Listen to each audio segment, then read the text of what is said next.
The Moog Drummer from Another Mother, or DFAM, is a carefully crafted analog percussion synthesizer, well suited to serve as either a flexible standalone drum machine or as a single voice component of a larger voltage-controlled system. On its own, the DFAM is effective at producing a broad range of sequence, synth, and percussion sounds. But its versatility becomes increasingly apparent when exploring the possibilities inherent within its semi-modular architecture.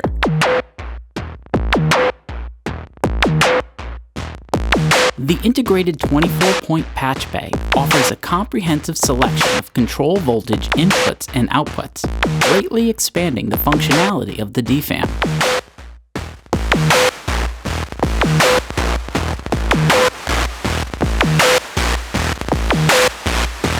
No external gear is required to begin taking advantage of the patch bay.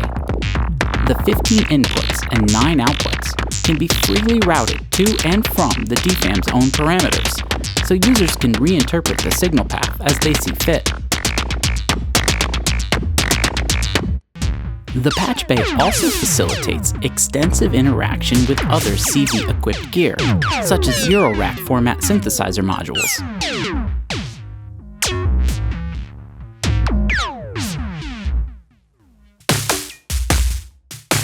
I've created a sequence using only the DFAM's panel controls, no patching as of yet. Although I've incorporated some variation in the pitch and velocity levels, it remains a rather basic pattern that could benefit from additional parameter modulation. So I'll begin by patching the pitch output jack into the VCF mod input jack. This should cause the pitch knobs to control not only the frequency of the two oscillators, but the filter cutoff as well. But you'll notice that nothing has changed yet. That's because I need to increase the depth of the modulation by turning up the noise VCF mod control. Now every time the sequencer advances, the VCF mod input will receive a CV signal that corresponds to the pitch setting of the current step, and the cutoff frequency will fluctuate accordingly. As is the case with almost any form of CV modulation patching, a bit of tweaking might be necessary in order to discover settings that properly balance the level of the original parameter and the range of values that the external modulation will generate. The sequencer has gone from controlling 2 parameters, pitch and velocity, to controlling 3, pitch, velocity, and filter cutoff. Let's add a 4th. The VCA decay controls the length of each hit, and without any manual intervention or external modulation, it will remain completely static. Patching the velocity output to the VCA decay input will cause higher velocity values to create longer decay times. Like before, I'll make adjustments to find the setting I feel will yield the best results.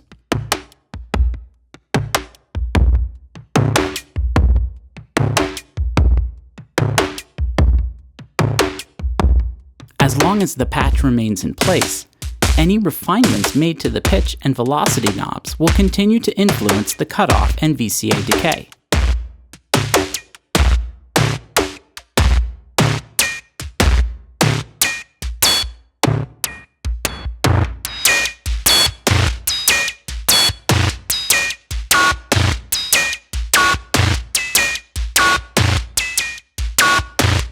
While the sequencer parameter outputs are often a great place to start patching, they represent only 2 of the 9 available outputs.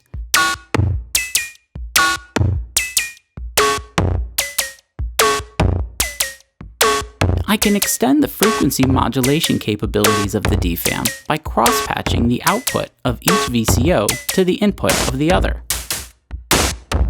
Now changes to the frequency and wave shape of one oscillator will have a direct impact on the frequency and wave shape of the other, resulting in a more complex timbre.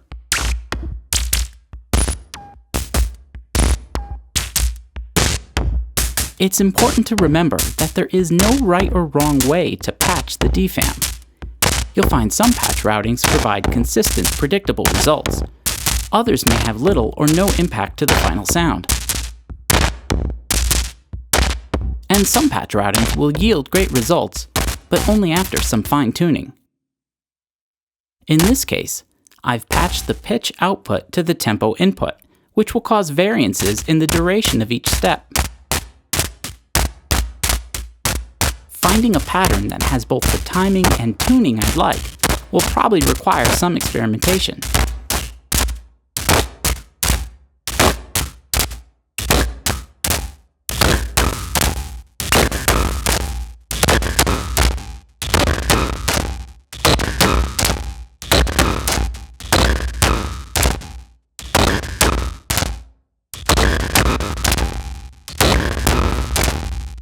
The DFAM's sonic potential increases exponentially when it's used in conjunction with other CV-capable devices.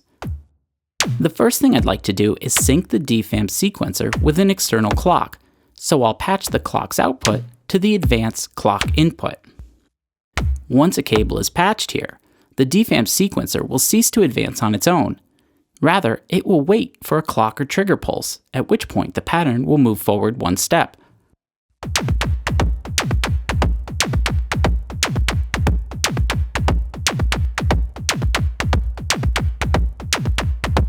In this example, I'm using the clock source to not only advance the DFAM sequencer, but to also sync a CV sequencer that I'll use to control several of the DFAM's parameters.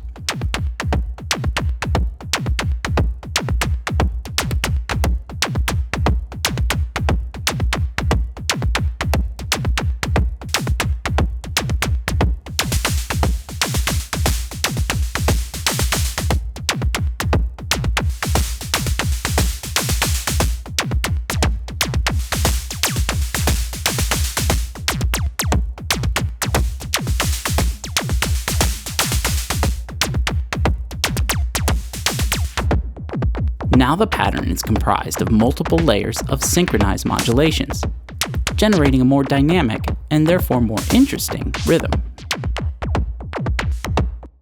To introduce some chaos into the mix, I can inject a random voltage source to remove any chance of predictability. Here I've patched a random stepped voltage signal to the advanced clock input. The pattern generated by the sequencer immediately becomes erratic as the duration of each step fluctuates with the incoming CV.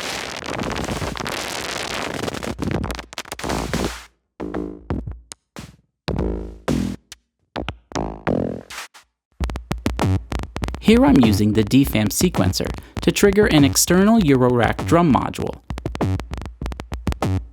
and patching its output back into the external audio input.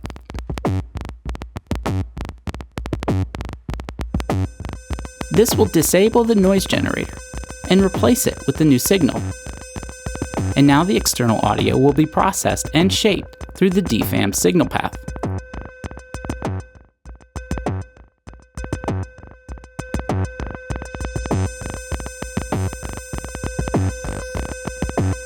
I'll turn down the mixer levels of VCO 1 and 2 so that the external input can be heard in isolation. I'll also take advantage of the pitch and velocity CV outputs, utilizing them as extra modulation sources.